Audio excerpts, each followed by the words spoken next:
So we're going to almost 7 kilometers into the sky. And so naturally, there is definitely concern about being at high altitude and its effect on our physiology.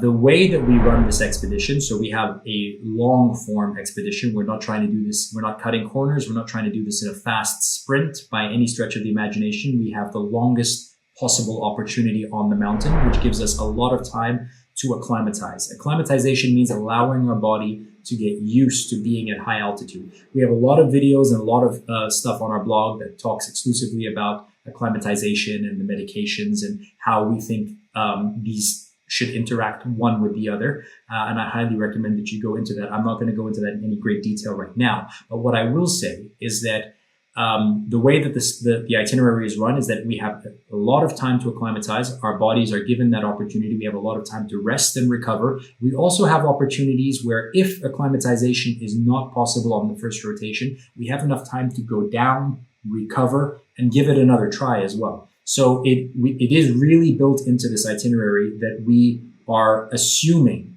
that altitude may be an issue. And we're not trying to cut any corners or circumvent it or try to be fast or, make it seem like it's possible to do it in a shorter amount of time than we believe that it is.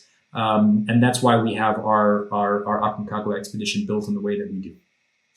So altitude is an issue, but we most definitely have built into the itinerary, preparing for it. But we also have, of course, everything that we need in terms of medication, in terms of expertise, in terms of checking, doing health checks on a daily basis and knowing what to look for in order for us to get ahead of any issues that we have with altitude rather than be reacting to it. So what we don't want to do is we don't want to say, oh, we have a problem and therefore we need to plan in function. What we'd rather do is anticipate the problem ahead of time and ensure that we don't actually reach that point, because after that point, it becomes, we turn an experience that's supposed to be beautiful into something that could be quite challenging and difficult to cope with. So that's what I'd say on that.